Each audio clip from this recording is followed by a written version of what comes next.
Boa noite a todos, novamente. Boa noite. Tudo bem? Bem, graças a Deus. Bom, tá bom. Bom, mais do que falar sobre essa questão, como está proposto aqui, bem-aventurados os brandos e pacíficos, eu trouxe um modo geral da gente estar sempre podendo avaliar o quanto essas informações, esse que faz parte do Sermão da Montanha, não é? O Sermão do Monte, como muitos dizem, é um ensinamento que, vez por outra, a gente se pega sem uma maturidade espiritual para conseguir compreender a quanto ou a qual cabo a gente deve realmente implementar esse processo na nossa existência. Em Mateus, no capítulo 5, versículos 3 a 10, são 8 bem-aventuranças. E ele vai lembrar: bem-aventurados os pobres em espírito, bem-aventurados os que choram, os que são mansos, os que têm fome e sede de justiça, os perseguidos por causa da justiça, bem-aventurados os misericordiosos, aqueles que são limpos de coração e aqueles os pacificadores. Então, amor, só para a gente pensar, são um núcleo do Sermão da Montanha, onde Jesus inverte os valores mundanos, definindo a verdadeira felicidade como um estado de graça, um estado de caráter, um estado com propósito alinhado para com o reino de Deus, em vez da posse material. Então aqui a gente vê assim, não vou fazer uma análise talvez tão parecida como a gente tem ouvido falar e a gente tem pensado, né? Mas aqui é a proposta no Sermão da Montanha e sobre as bem-aventuranças, é essa proposta que Jesus nos dá da gente inverter valores, da posse material para a posse espiritual.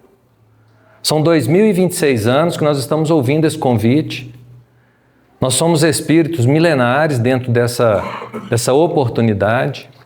E que não fosse a aproximação do cristianismo, mas ser bom para consigo, ser bom para com os outros e amar ao Criador sobre todas as coisas, é congênere, é uma espécie de pensamento único nas mais diversas opções religiosas, filosóficas, enfim, que levam a efeito a compreensão do homem na Terra como um ser espiritual.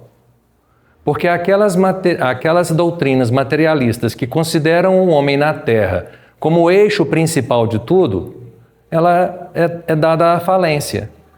Porque o princípio do nascer e o final desse próprio princípio é morrer. Então existe uma finitude dentro de um campo da nossa materialidade. Dentro da reencarnação, a proposta ela é reavaliada sempre dentro do contexto de que? Melhoria, prova, expiação. Mas é uma prova e uma expiação que não mede senão a consequência natural dos nossos atos. Sendo todos os nossos atos bons, os resultados que deles advêm são bons. Então, o verdadeiro medo que nós temos da nossa condição de morte, aqueles que temem a morte é porque temem a própria vida. E é importante a gente pesar isso. Como eu vivo? Qual é o foco da minha reencarnação? Qual é a minha proposta reencarnatória? Nós temos falado muito isso, pensado muito nisso, porque esses valores mundanos, eles são definidos como uma verdadeira felicidade num estado de graça, caráter e propósito alinhado com o reino de Deus. O reino de Deus está na nossa consciência. Não é isso? A lei de Deus. Deus, nós somos as suas criaturas. Então Ele deixou em nós um estado natural dessa divindade. O tempo, a que tempo, quando, os motivos que nós desviamos dessa rota divina, ela pode ser corrigida a qualquer momento. Não é? Elas revelam virtudes interiores, humildade, pureza, misericórdia e busca por justiça, com promessas de consolação e recompensa divina. Não é isso? Porque serão consolados, porque herdarão. Então é uma promessa. Mas como prometer algo que simplesmente adviria do menor esforço? Não, antes ele nos diz: bem-aventurados aqueles que... promessa. Não é simplesmente eu pensar assim, então tá, eu vou ser manso e pacífico e vou ser também pacificador. Porque muitos de nós, quando buscamos a justiça, o senso da justiça, nós queremos algo contra o outro. Percebemos isso? Nós não queremos a justiça para o outro tanto quanto desejamos a nós. Existe um abismo nisso. Nós ainda não acreditamos que diante da grande paternidade, o grande Pai, Ele não vai deixar com que os seus filhos se percam, porque não há um momento de se perder. Não tem isso. Na obra da criação, começamos, não temos fim.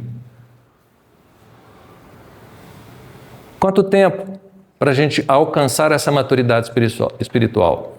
O tempo que for necessário. Não é? Principais aspectos da diferença. Aí nós buscamos o seguinte: bem-aventurados tem qual significado? No grego, makarioi, bem-aventuranças, é alegria, felicidade, afortunamento, bendito ou favorecido por Deus. Então, dentro da palavra grega, makarioi, é o significado das bem-aventuranças, é você entender esses princípios, nós poderíamos chamar que essas 8 bem-aventuranças são 8 princípios éticos de vivência social, de convivência comigo para com o outro. Não é? A felicidade versus a bem-aventurança. Enquanto a felicidade humana muitas vezes depende de circunstâncias favoráveis, a bem-aventurança é uma felicidade celestial baseada na fé, na obediência, independente dos problemas. Eu gostei de quando a gente estava estudando para colocar isso daí, porque nós somos muito obedientes à lei de Deus. Até que ponto? Nos convém. Nos convém. Ou mais, até que ponto? Alguém nos... não é? Nos prejuíze, nos infelicite, nos magoe. Olha isso. A bem-aventurança, ela é essa questão da felicidade que ela pode ser efêmera. Se eu deposito os valores da minha felicidade nos bens da minha vida material, no tempo da minha corporação, no tempo da minha vida em corpo, vai chegar um momento que eu vou adoecer. Concordamos com isso? A extensão da vida pela velhice, a senectude, a demência mental, a demência do corpo. Vai chegar um momento que isso vai nos cobrar, não é? Vai nos cobrar quando não aceitamos a obediência de comer pouco sal, pouco açúcar, de fazer mais exercícios, de caminhar, de trabalhar bastante, ler muito, não é? Se nós dispensássemos o mesmo tempo para ler o Evangelho na quantidade de horas que fazemos as maratonas do Netflix, cara, nós seríamos muito inteligentes.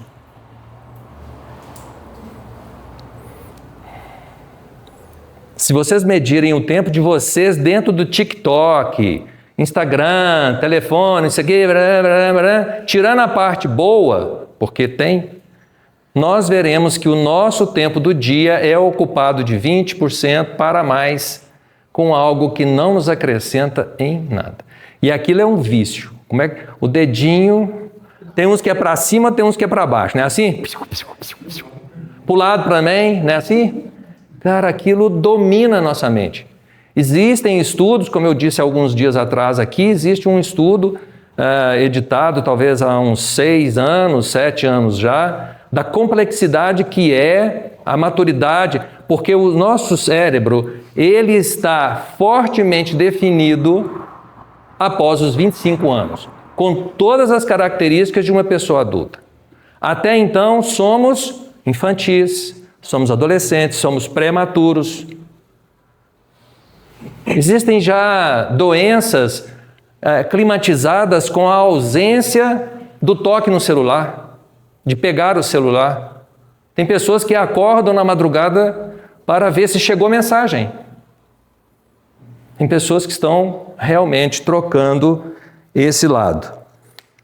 Recompensa e atitude. Bem-aventurado é aquele que, com uma atitude de mansidão e sede de justiça, recebe a graça e a promessa do reino dos céus. Agora, a gente vai ver, né? Em resumo, é ser feliz com a felicidade de Deus, uma alegria interna, e não apenas a alegria emocional do mundo.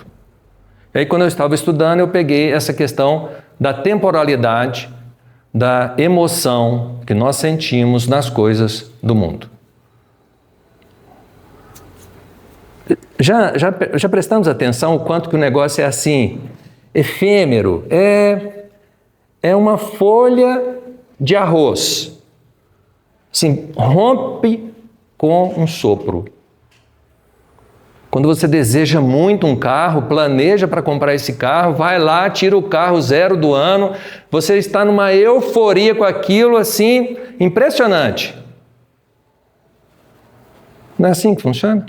Ou com uma TV, ou com um aparelho de som, ou com um celular, ou com uma roupa, ou com um sapato. Qualquer coisa que anime essa pessoa com essa euforia, a emoção condicionada a ter, ela vai passar. Ela não é aquilo que sustenta a nossa emoção, a nossa grandiosidade perante a obra divina. Isso é fato. Homens milionários sentem uma ausência de algo que os torne mais, comparado com aquele que menos tem, e se perguntarem aos dois ao mesmo tempo o que desejam para serem felizes, os dois dirão a mesma coisa, que em geral é paz, paz e paz. O que você quer? Paz. De que tipo é essa paz? Uma paz de consciência, uma paz ordeira, uma paz que me promove ao bem, uma paz que me deixa bem com todas as pessoas, não é? Então nós vamos pensar nessa questão da bem-aventurança, né, como uma emoção permanente. Bem-aventurados os pobres em espírito, porque deles é o reino dos céus. Reconhecimento da própria pequenez espiritual e das necessidades de interconexão total com Deus. Palavra mágica. Sem orgulho. Não é? É interessante como é que a gente gosta de mandar em Deus, né? Não é assim? Que hora que vem?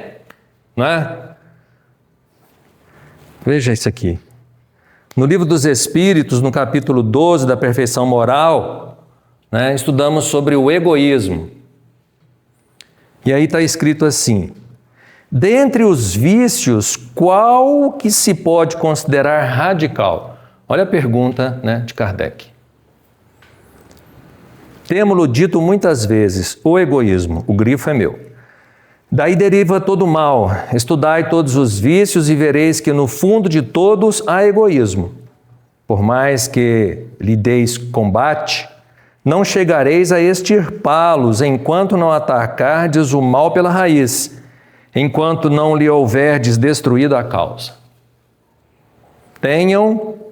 Tendam, pois, todos os esforços para esse efeito, porquanto aí é que está a verdadeira chaga da sociedade. quem quiser desta vida ir aproximando-se da perfeição moral, deve expurgar o seu coração de todo sentimento de egoísmo, visto ser o egoísmo incompatível com a justiça, o amor e a caridade. O egoísmo, ele neutraliza todas as outras qualidades. Bom demais, não é não? 1857. Olha isso. Bem-aventurados os pobres em espírito, porque deles é o reino dos céus. Reconhecimento de ser pequeno na sua espiritualidade, uma necessidade de interconexão com Deus e sem orgulho.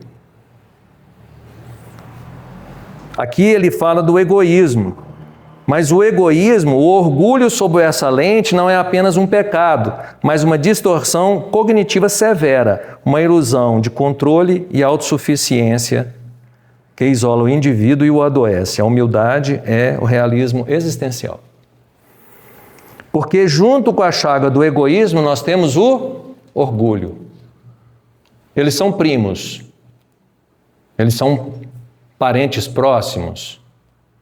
Porque os Espíritos nos dizem assim, uma coisa leva a outra, porque foge, porque é incompatível com a lei de amor, com a lei de justiça, amor e caridade.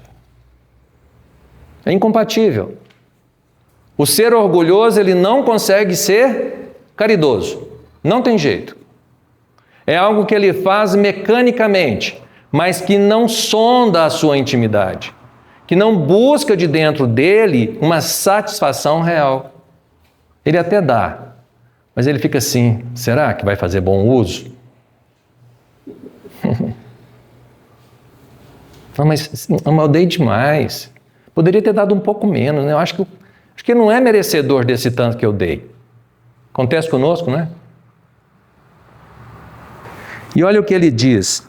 O orgulho sobre essa lente não é apenas um pecado dentro de um erro, mas uma distorção cognitiva severa. E aí entra a psicologia, a neuropsicologia para dizer o seguinte, o egoísta, ele não entende por que ele é egoísta.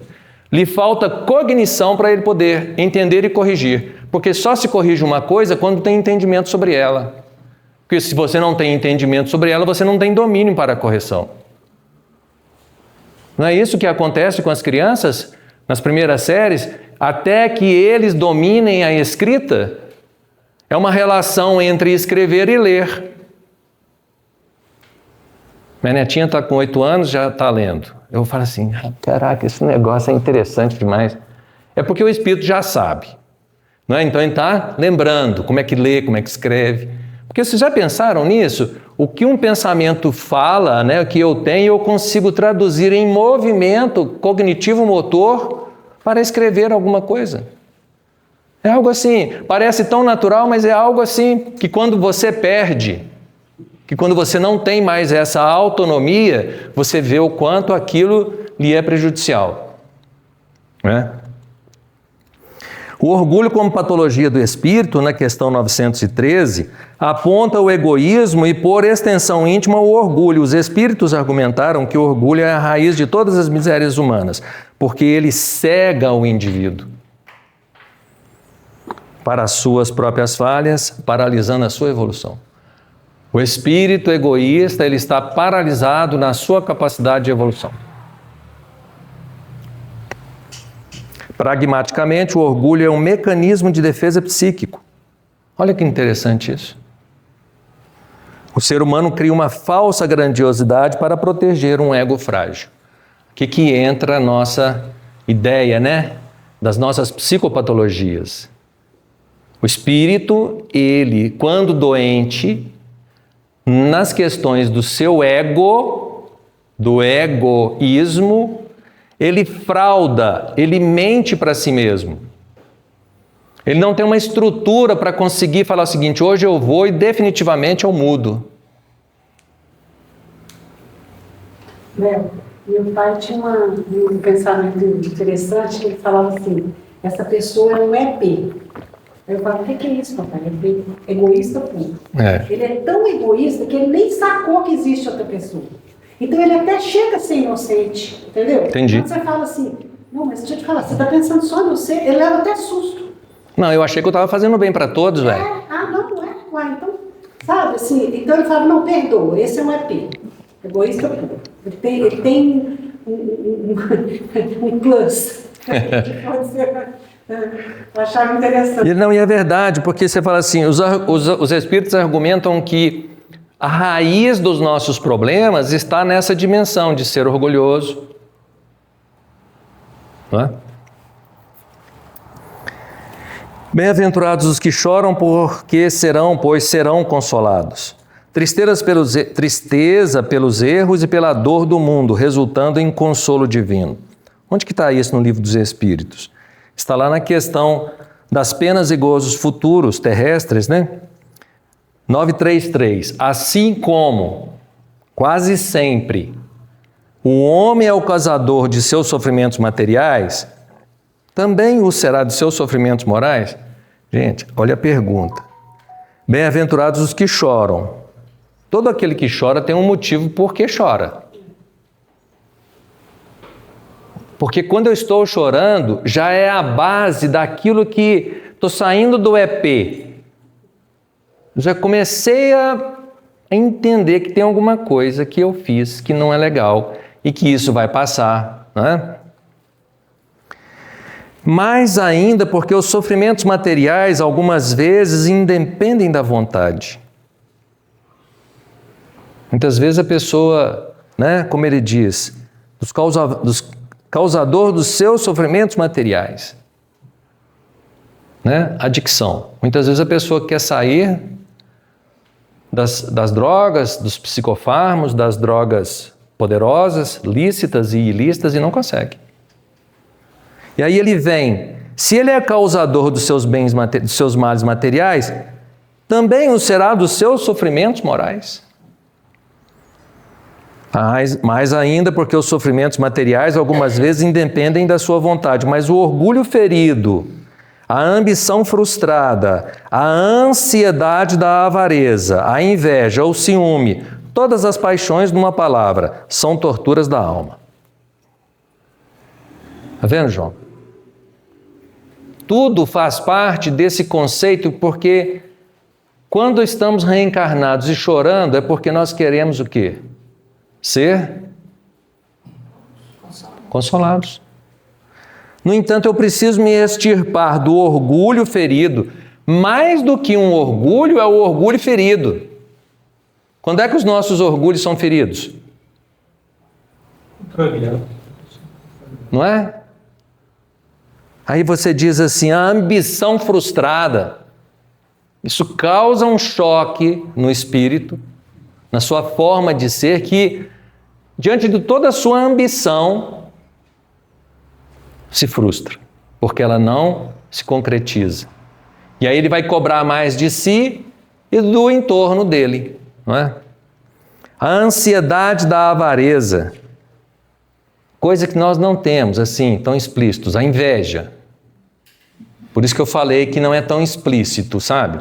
É uma coisa assim que a gente tem, né? Eu olho para o Fabrício, uau, cara, que não sei o quê. Olho para a Valéria, oh meu Deus, a grama do vizinho está sempre mais verdinha do que a minha. O que está acontecendo com ele? Preciso descobrir. Não é? Mas as pessoas, vejam, numa palavra, são as torturas da sua alma. A inveja e o ciúme, felizes os que desconhecem esses dois vermes roedores. Às vezes os espíritos eles são bacanas. São vermes. Inveja e o ciúme. Não é? Felizes os que desconhecem. Para aquele que a inveja e o ciúme atacam, não há calma nem repouso possível. O invejoso e o ciumento não têm repouso da sua consciência, porque tudo ao seu redor conspira contra ele, na sua forma de ver. A resposta ela é um pouco mais longa e eu peguei esse trecho que os espíritos deixaram. O invejoso e o ciumento vivem ardendo em contínua febre. Que desconforto é uma febre, pelo exemplo que eles nos deram, né? Minha temperatura amena, com um tempo ameno, estou excelente. Mas eu começo a arder em febre, em contínua febre. Aquilo não acaba nunca, não é? E todos os males advindo da minha febre, da infecção, do problema que eu estou. Por isso que lá atrás disse que há uma patologia no espírito. O espírito, ele está doente. Ele está mal, não é? Gente, agora que é 11 horas, deve ser da manhã, a gente vai ter um bom tempo. Bem-aventurados os mansos, porque herdarão a terra. Humildade e controle próprio, contrariando a competitividade agressiva do mundo. Gostei disso aqui, não é? Humildade e controle próprio, contrariando. Porque, pois, ser manso, hoje as nossas condições, né, em termos de profissão, vivência das empresas, o mercado em si, na forma como ele está, é uma competitividade sadia ou agressiva? Não é? E quem é que está no meio dessas duas empresas, uma agredindo a outra? Nós, os homens. Não é? Todos aqueles que vivenciando uma experiência, nossa, o outro está vendendo mais do que eu, vou descobrir o que é, inveja, ciúme atacando. E muitas vezes, por não ser tão competente quanto o outro faz uma denúncia contra aquela empresa sem pensar nas consequências que vai dar. Uma competitividade agressiva. E muitas vezes velada, oculta, que é aquele que tem medo.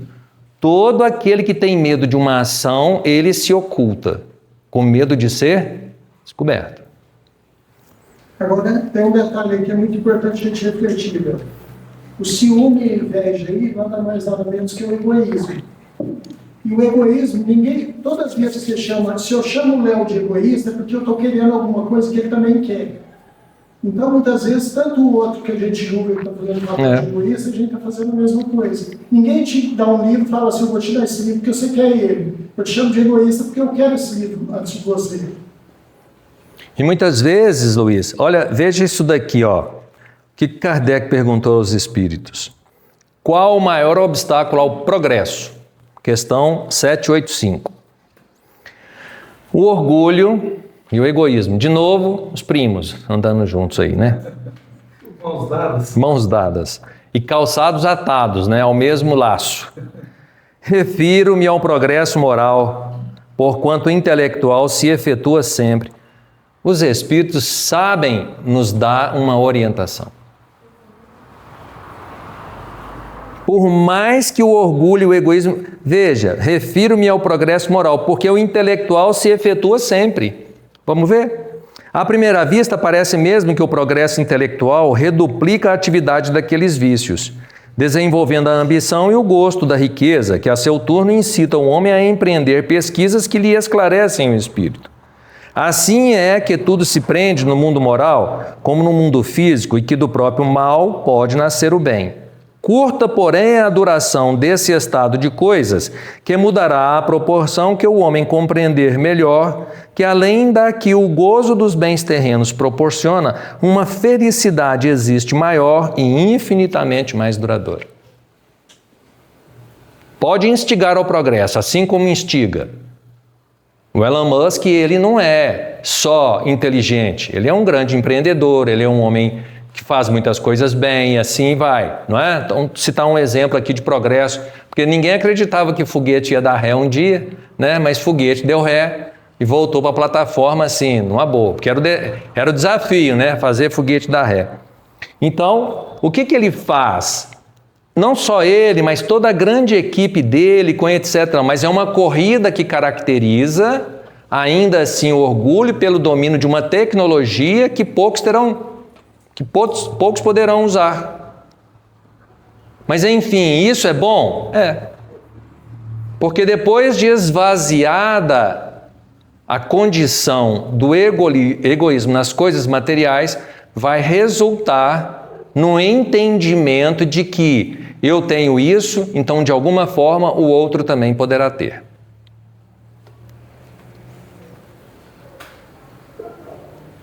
Fraternidade sem fronteiras. Né? Quantas pessoas, dentro das suas condições privilegiadas ou não, dentro de uma profissão, de alguma coisa, na posse do dinheiro, vão ao encontro daquelas pessoas que estão em seus lugares, seja no Brasil, na América Central, na África, na Ásia. Gente, por todo lugar desse globo terreno tem gente sofrendo de condições materiais. E aí a gente percebe que assim é que tudo se prende no mundo moral, como no mundo físico, e que do próprio mal pode nascer o bem. É uma evidência clara, né?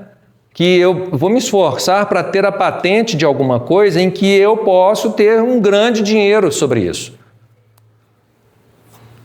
Mas quantos, preservando a necessidade comum, patenteiam em seu nome, doando os benefícios para a humanidade? Muitos.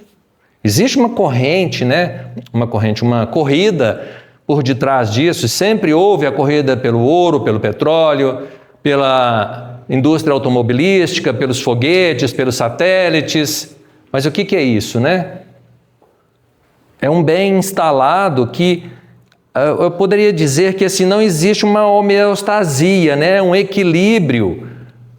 Porque um navio, se você colocar a carga toda dele só de um lado, ele vai ficar querendo fugir ao seu equilíbrio. A nossa carga emocional com relação àquilo que eu desejo de melhor para mim nas minhas emoções, eu já tenho ela uma extensão para minha esposa, para os meus filhos, para as pessoas que são mais próximas a mim.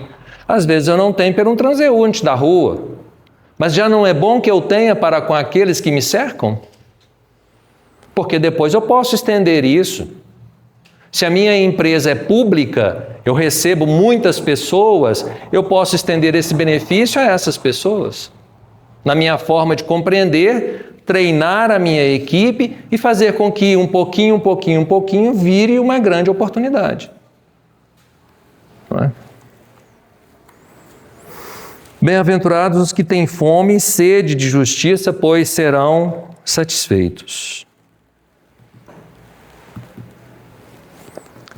Busca fervorosa pela vontade de Deus, não apenas gostar de justiça, é uma busca permanente por Deus e por ser reto. Aqui eu não trouxe essa avaliação, mas nós vamos lembrar que qual é a busca incessante para que eu tenha uma vida correta, retidão? É aquele, de novo, repetindo a resposta de Santo Agostinho na questão 919, tão conhecida por nós. Uma avaliação de si mesmo todos os dias. Qual é o princípio básico que eu posso falar com que eu estou melhor ou pior do que alguém? Eu tenho que me medir. Porque eu estou muito aquém de muitas pessoas que estão à minha frente, mas eu estou muito além de outras pessoas que eu estou atrás de mim. Então não é uma questão de estar à frente ou atrás, é como eu estou. A minha avaliação do meu pensamento. Um dia, num cruzamento preferencial, um motoqueiro avançou e ele quase bateu no meu carro. Aquilo subiu, né? Meu Deus do céu, quase. Aí eu falei, e agora, hein? Eu xingo, não xingo? Pensei.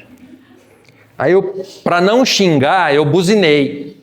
Mas foi de tão nervoso, assim, falei, meu Deus do céu, ele passou uma asa do mosquito do meu carro. Será que eu estava com medo de derrubar o motoqueiro ou de estragar meu carro? É claro. Brincadeiras à parte, mas assim, né? Aquilo causou um choque, uma emoção em mim. Eu não xinguei, mas eu buzinei. Fui tão agressivo quanto se eu tivesse falado alguma coisa. E aí, na sua intimidade, ele fez um sinal de decoro para mim e foi embora. E eu fiquei assim, humilhado. Muito humilhado. Caiu, não, né? Busca fervorosa pela vontade de Deus e retidão. Gente, ser bom não é fácil. Isso assim é um ensaio só para quem quer. É como numa academia, você vai lá, faz 30 minutos de alguma coisa, no primeiro dia aquilo te convence que no segundo você não deve voltar. Gente, não é assim a academia? Não é, Fausto? Né? Vou 3 vezes por semana. Oh, parabéns, eu vou 3 vezes, não vou 3 vezes, né? Então veja, assim, é um desafio você voltar no segundo dia, né? Eu vou, se Deus quiser, eu vou acordar cedo. Aí eu olho assim, ai meu Deus, hoje está chuviscando, não dá. Nem uma chuva fervorosa não é, né? Tá frio, tá quente, nossa, não quero. Mas veja, não é uma questão só de não querer, é necessário. É necessário eu me corrigir. É necessário eu ser assim, austero comigo. Eu tenho que cobrar de mim. Porque se eu melhorar, outros podem melhorar, né? Bem-aventurados os misericordiosos, pois obterão misericórdia. Compaixão ativa, perdoar e aliviar o sofrimento alheio, evidenciando o amor de Deus. Onde que a gente encontra isso aqui? Na parábola do bom. Lembramos lá que na parábola Jesus descreve que aquele homem foi movido de quê? Íntima compaixão. Se ele não tivesse sido movido de íntima compaixão, ele não teria auxiliado a quem estava caído. Porque é nesse momento que nós vamos ser motivados intimamente, não é porque tem uma coisa externa, é aquilo que eu já angariei, já está selado dentro de mim. Não tem ponta solta. Eu vou porque eu preciso e farei o melhor para mim, para a minha saúde. Eu vou trabalhar com o melhor do que eu sei, do que eu posso, e vou aprender mais. Aquela senhora que descobriu a polilanamina, né? É isso que fala? Veio aqui, nos visitou em patrocínio, deu uma grande entrevista, foi tudo. São quantos anos que essa mulher estava trabalhando isoladamente, sozinha, sem dinheiro? 30 anos. Quem somos nós que durante 30 anos trabalhamos fervorosamente para ficar o melhor profissional? É um esforço permanente, gente. É raro, muito raro. Não quer dizer que não tenha, é raro. Porque em cada uma das nossas profissões e das nossas habilidades para as quais assumimos compromisso na Terra, nós desenvolvermos, porque seria o melhor para o meu intelecto, para a minha evolução, não são? O anjo não tem 2 asas, as asas da sabedoria e da ciência e amor. Não é assim? Conhecimento, intelectualidade e amor. Por que amor resume um monte de coisas? Porque São João falou que Deus é amor. Gente, é só isso. O que nós temos? Deus é amor. Não é? Compaixão ativa. Perdoar e aliviar o sofrimento alheio. Palavrinha danada. Verbo difícil. Perdoar. Não é?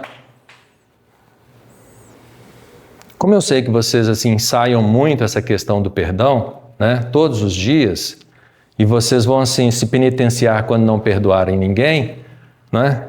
Então não vou nem ficar falando muito sobre o perdão. Bem-aventurados os puros de coração, pois verão a Deus. Integridade interior e ausência de falsidade, focado na santidade. Todos os grandes homens santos, considerados santos, eles tinham uma vida fervorosa a Deus. Porque eles buscavam a pureza do seu coração. Coração aqui é o core, é o sentimento que eu tenho pelas coisas que me rodeiam. Não adianta eu não ter um sentimento bom para com um cão, para com uma flor, para com a rocha, a pedra, o céu, a vida. Tudo que me rodeia, tudo aquilo que me dá a sorte de sobrevida. Porque os minerais que começam a nossa existência, na nossa fecundação, 9 meses perante a vida, e depois mais o que vivemos fora, 90 anos, chega um determinado momento que esses minerais começam a faltar, não é assim? A gente tem que procurar um profissional para isso, para a gente repor isso. É o mesmo cálcio que está naquele chão ali, é a mesma coisa que está esparramada no nosso universo. Tem muita couve aí que tem muita coisa de Leonardo nela. Não é? Quando vocês estão comendo uma couve, eu estou lembrando, gente, quem será que está aqui? Porque depois que eu me dizimei no processo de desconstrução da minha materialidade, eu, ao pó, voltei. Do pó viestes, ao pó voltará. Que pó que é esse? É a constituição da nossa terra, porque sem esses minerais a gente não vive. Não temos saúde, não é? Integridade interior e ausência de falsidade focado na minha santidade, não é? Essa santidade valendo-se daquilo que Jesus, não é, nos disse, ressaltando o que ele verbalizou dos Salmos: vós sois deuses, vós podeis fazer muito mais que eu faço. Correto isso? Bem-aventurados os pacificadores, pois serão chamados filhos de Deus. Agentes de paz e reconciliação em conflitos, refletindo o caráter de Deus.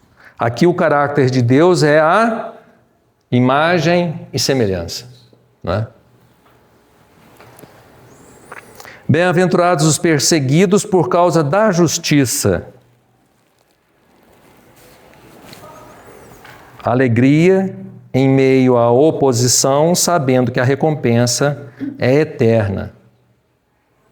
Bom, esses 8 me levam a pensar o seguinte: pontos chaves da análise, um paradoxo. Jesus valoriza o que o mundo despreza: pobreza, luto, mansidão, perseguição.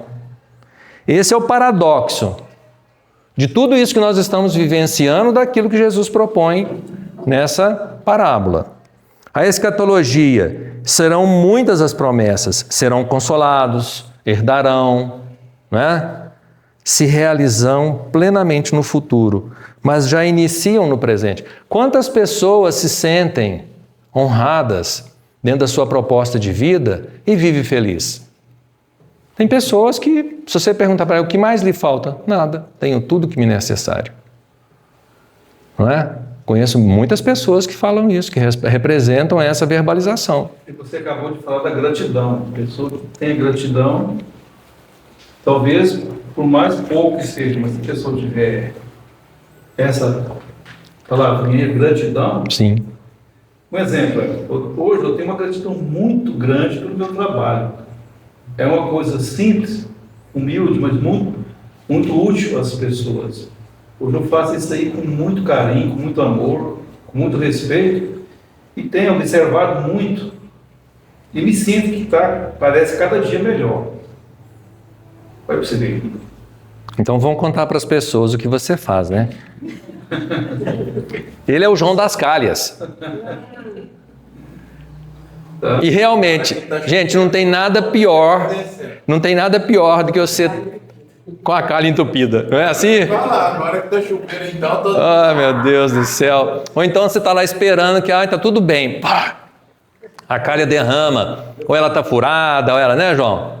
Então, assim, e é muito interessante que esses profissionais, os que vivem sempre, eles estão nas alturas, né? Estão sempre mais próximos de Deus, mas também correndo sempre um risco, né? Grande. Por isso que eu digo assim, já pensou se não tivéssemos os garis, as pessoas que varrem a porta da nossa casa? E os lixeiros? Pensou? Já pensou? Os garis, né? Os lixeiros. Gente que convive com a nossa... O quê? Sujeira. Já pensou isso? Já pensou se não tivesse plantão médico, né? Os médicos estarem lá para nos esperar, os enfermeiros. Olha, é muito diferente do que está acontecendo no Oriente Médio, né? Nosso país está em meio a algumas confusões há bastante tempo, né? Isso não é de agora, é desde a primeira vontade da Inconfidência, 1722, né? Pensou também, né? Numa pessoa como você, que estuda tanto, dedica tanta doutrina para nos esclarecer tantas e quantas vezes, né? Mas eu não. Nessa vez, Luiz, eu estou pagando, entendeu? Você imagina isso. Está fazendo. Está cumprindo com o Nova identidade. Não são apenas regras, mas descrições de quem se torna parte da família de Deus. Achei tão legal isso daqui. Porque eu escrevi para eu pensar assim: vida em desalinho, né? Que é a mensagem que está aí. Uma vida em desalinho. As nossas vidas materiais, elas estão em desalinho. Nós queremos coisas, mas não temos certeza do que nós realmente estamos buscando. Nós pomos dúvida. Porque na hora que eu estou para agarrar a coisa, eu falo assim, será que eu quero isso mesmo? Será? Será que... E aí vem aquela luzinha que devia ter acendido lá no começo. Será que eu preciso disso? Não é? Uma relevância atual. São diretrizes morais e espirituais para construir um mundo mais justo, humano e compassivo. As bem-aventuranças definem um plano de bem-aventurança, de justiça, de pacificação, de pacíficos. Eu gosto demais daquela frase, que talvez eu não reproduza ela corretamente, mas quando a Madre Teresa de Calcutá diz assim, os filhos que vocês não querem, entreguem eles a mim.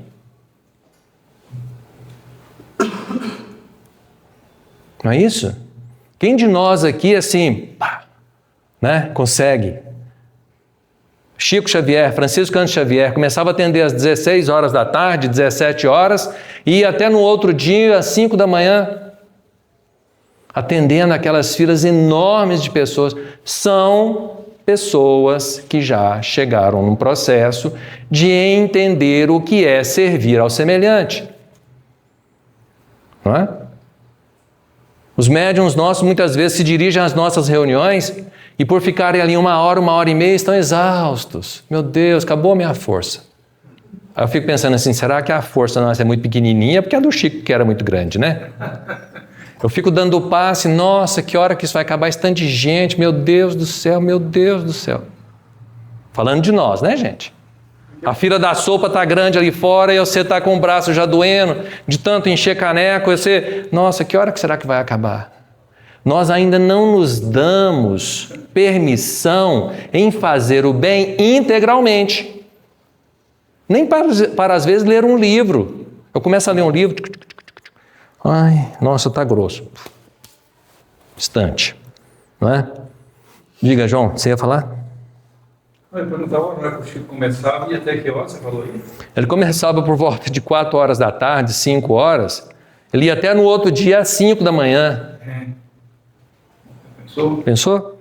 Não é fácil, não. Não é qualquer médium, não. Né? Tem que ser um cara muito iluminado. Né? Graças a Deus ele passou por aqui. Eu trouxe algumas coisas só para a gente finalizar, que são os fundamentos neurobiológicos da alegria relacional. Por que relacionar é bom? Né? A alegria no contexto das relações interpessoais é medida por um eixo neuroquímico que equilibra a motivação para buscar o outro e a segurança de permanecer com o outro. Diferente do senso comum sugere, a alegria emocional é um estado de regulação homeostática. Veja aqui, se eu recebesse, se eu conseguisse alcançar todas essas bem-aventuranças, essa alegria que me proporcionará uma vida diferenciada, ela tem que ter alguma coisa química acontecendo no nosso corpo, porque ela vai provocar isso. Por isso que muitas vezes a alegria que não é permanente é aquelas que nos devem serem sugeridas pelos processos de uso dos bens materiais. Esses sabemos nós que eles são finitos, não é isso? Então, o eixo dopamina-ocitocina, a neurociência moderna identifica que a alegria relacional depende da ativação coordenada de dois sistemas principais, que é o sistema de recompensa e o sistema de afiliação. No sistema de recompensa existe o dopaminérgico. Ele gera a antecipação do prazer social. Então, quando eu vou para um trabalho beneficente, isso vai gerar em mim, e aí agora que eu acho legal, que a gente pode prestar atenção aqui. Ir para a campanha do quilo, frequentar as nossas sopas, fazer um trabalho de assistência, me gera uma antecipação de prazer social? Porque se eu responder não, saia fora desse trabalho. Não vá. Você vai contaminar as pessoas que estão ali com um pensamento negativo. Não vá. Não é? Eu preciso ir lá ver o meu tio que está acamado, já finito. Vai morrer daqui a pouco. Não, mas quando eu lembro do meu tio, pelo amor de Deus, ele era uma pessoa muito chata para mim. Não vá visitar, porque senão você vai antecipar a morte dele. Não vá. Não é? É o que nos motiva a sair de casa para encontrar um amigo ou iniciar uma conversa. Veja, um sistema de recompensa. Atingir a maturidade das bem-aventuranças precisa gerar em mim esses dois sistemas, porque isso vai ficar gravado na minha constituição biológica. Porque é disso que eu acabei de falar. O prazer de servir não tem hora no meu relógio. Eu posso começar a trabalhar na confecção da sopa às 13 horas, num calor terrível, e eu vou até a madrugada distribuindo alimento às pessoas, sem cansaço. Porque o meu poder, o meu sistema de afiliação, que ele é ocinossinérgico e opioide. A ocitocina facilita a confiança e o cuidado, enquanto os opioides endógenos mediam o prazer do consumo social. O calor, entre aspas, de um abraço ou a sensação de pertencimento. Estar nas bem-aventuranças, alcançando essas bem-aventuranças, vai me gerar um prazer que toda vez eu sei que está marcada a data da campanha do quilo, eu vou assim, como uma criança ao primeiro dia da sua escola no pré-primário. Com uma alegria, não é? Esses dois sistemas, eles estão lá nos núcleos accumbens e na área tegmentar ventral. E todas elas estão lá juntos ao córtex, bem no meiozinho lá do nosso cérebro. Junto às amígdalas também. E aí vai gerar para nós esse processo que na hora que eu vou sentir que eu posso ir, eu já começo a gerar alguma coisa. Vamos fazer um teste aqui, acho que vocês talvez lembrem. No livro O Pequeno Príncipe, de Saint-Exupéry, pensou nele? Legal. Qual é a frase que a raposa diz a ele, ao menino? Quando você vem às 4 horas, às 3 eu começo a ser feliz. Olha isso. Estava estudando lá, falei, tem que achar um negócio aqui que me faça realmente isso. Gente, todo mundo aqui se casou, se está tendo ou vai ter, né? Talvez a Yara tenha que tampar os ouvidos aí, que eu vou falar agora. Acho que é só ela que é mais jovenzinha aqui, né? Gente, quando você está se arrumando para ir para encontrar com o namorado ou a namorada, não é bom? É bom demais. Você lembra disso, Fausto? Você lembra, né? Você lembra, né? Gente, a gente arrumava qualquer coisa assim. Nossa, hoje é dia de eu ver a Suzana. 45 anos. Pois é. E veja uma coisa assim. Esse é o melhor exemplo. Aqueles que foram católicos, são católicos, passaram pela primeira Eucaristia e tiveram que fazer a catequese, não é assim? A alegria que era poder receber a primeira vez a hóstia consagrada. É isso. É isso aí que define esses dois processos de recompensa e afiliação. É a primeira vez que eu vim à casa espírita e eu senti um negócio assim completamente diferente de todos os ambientes que eu já frequentei. Porque é isso que marca. Se tu vens, por exemplo, às 4 da tarde, desde as 3 eu começarei a ser feliz. Gente, é de uma ingenuidade essa frase, mas é de tão profundo que nós não estamos sentindo isso. Isso é para a gente refletir, viu? Estamos adoecidos. Nós não temos prazer de visitar as pessoas e de muito menos receber visita. O nosso ego, o nosso narcisismo está nos prendendo ao sofá. E toca um interfone, a gente assusta. Nossa, se for naquele momento que a série está de melhor tempo, aí que você fala, não, gente, não atende, não fala nada. Tomem cuidado, tomemos cuidado, porque o nosso tempo nesse plano terreno, nesta encarnação, é finito. Quem é que, olha, se tu vens, por exemplo, às 4 da tarde, olha, a raposa conversando com ele, né? Eu vou ficar feliz. E quando a gente convida as pessoas, gente, se vocês quiserem passar pela experiência, é assim, ó, vocês me convidem para ir à casa de vocês, para ver se aí eu chegando lá eu vou testar se vocês estão felizes, entendeu? E claro que vocês vão arrumar lá um lanchinho, alguma coisa, né? Mas assim, eu vou convidar uma pessoa que tem muito tempo que eu gostaria de convidar, e eu vou arrumar a melhor mesa, a xícara, os pães, ou um almoço, ou um jantar. Convide as pessoas, a gente precisa reaquecer isso.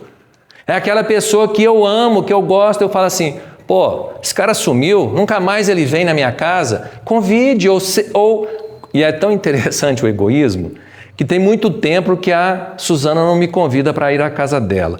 E quando ela me convida, eu vou falar assim, agora também eu vou punir a Suzana, não vou aceitar esse convite de jeito nenhum. Quanto mais eu quero que alguém me convide, quando as pessoas me convidam, eu falo assim, não vou não tem tempo, hoje não dá. E por dentro você está assim, meu Deus do céu. Muito. Assim, de cara e sapato, né? É o cara que fala assim, nossa, agora eu vou punir ela também, tem muito tempo, agora, nossa senhora, vai... Assim, ou então eu vou fazer pior, vou deixar ela arrumar a casa e não vou. Na hora que estiver faltando 20 minutos, eu vou falar que não vou. Não é assim que funciona? É assim que funciona. Vamos lembrar aqui, né, Yara, quando o seu namorado se preparar para ir te ver, você vai perguntar para ele o seguinte, na hora que ele chegar lá na casa lá, não tem problema não, é assim mesmo que a gente mata os pais, é acabando com a esperança que vai ser filha pequena. Viu, Yara? Você chega e você vai perguntar para o seu namorado assim, você está feliz porque você está vindo aqui? Não é assim? É problema dele. Vai perder uma namorada. E aí é bom que já facilita para passar para frente. A fila anda, não é? E outra coisa, pegando essa questão do materialismo, né, a maior nação material do mundo é os Estados Unidos. Sim. A crise dos opioides lá. Morre mais de 100 mil pessoas por ano. Então, assim, o que tem a ver as bem-aventuranças? Não com aquela outra formalidade. O que eu quis trazer, eu espero que eu tenha alcançado isso. É a gente ver isso daqui. Com qual simplicidade eu vejo as bem-aventuranças tocando o meu coração. E aí eu gosto de fazer uma pergunta sempre que eu faço para mim. Será que eu estou pronto para ir encontrar com Jesus?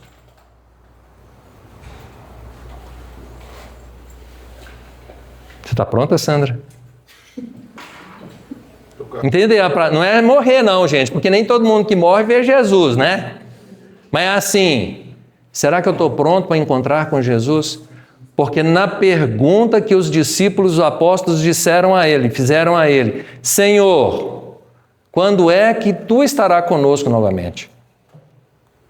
E aí ele vai responder que todas as vezes que der de comer, der de beber, agasalhar, visitar enfermo ou cárcere, é a mim que fazeis. Não foi isso que está escrito? Não é isso que está escrito? Então assim, quando é que eu estou pronto para visitar Jesus? Porque se eu estiver pronto, imaginando que eu vou chegar numa cadeia, numa penitenciária, e lá dentro o meu coração vai falar assim, ainda bem que você está aqui, hein? sai fora. Você não está pronto para encarar isso. Porque só quem esteve preso ou já visitou e trabalhou com detentos é que sabe a gravidade e a dificuldade que é isso, para um espírito estar trancafiado. E fala assim, só 3 anos. Fica lá 3 anos, você vê. Nossa, a gente não aguenta, sei lá, eu não sei não, mas é muito problemático isso. Não é? Então, se vocês quiserem ser felizes, que eu acho que é uma meta toda nossa, né? Porque se você perguntasse o que é felicidade para você, cada um de nós tem uma ideia, né? É subjetivo. Não é assim? Mas via de regra as pessoas falam assim, eu quero ter saúde, eu quero ter vida longa. Você quer ter uma vida longa com todos longamente junto com você, ou você está disposto ou disposta a viver uma vida sozinha? Gente precisa de gente, Léo, não tem jeito. Não é? Não é assim?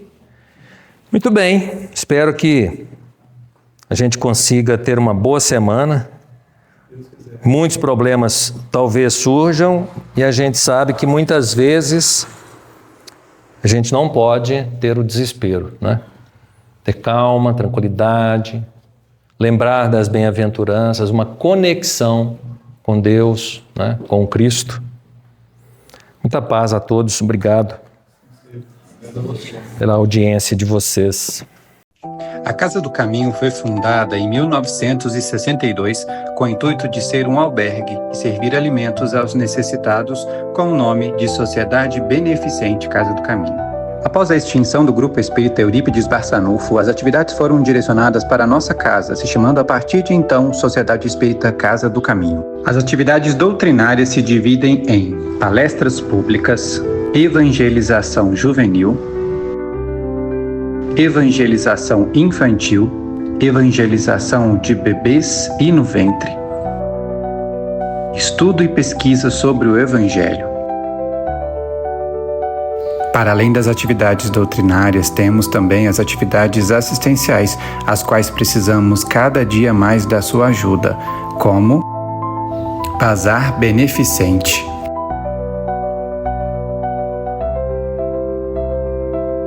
Quentinhas,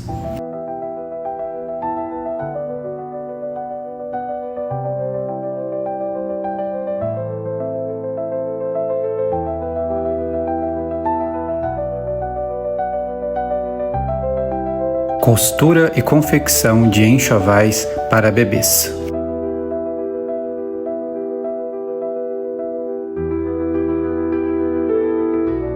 Arrecadação e distribuição de cestas básicas.